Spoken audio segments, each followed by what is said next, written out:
నాకు మళ్లీ జన్మ అనేది ఉంటే కుప్పం ముద్దు బిడ్డగానే పుడతాను, మీ సేవ కోసమే ఉంటాను.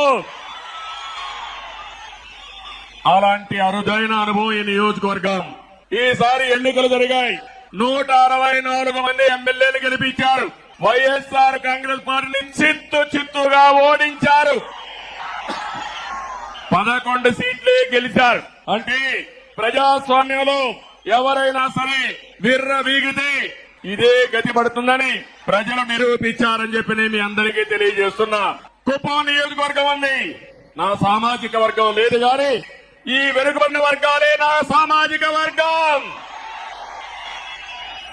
40 ఏళ్లుగా గెలిపిస్తున్నారు. అందుకే రాష్ట్రంలో 8 మంది కేబినెట్ మంత్రులుగా బీసీలను పెట్టాం. ఇది ఒక చరిత్ర. 24 మందికి 8 మంది బీసీలు ఉండడం చరిత్ర అని చెప్పి కూడా నేను మీకు తెలియజేస్తున్నా.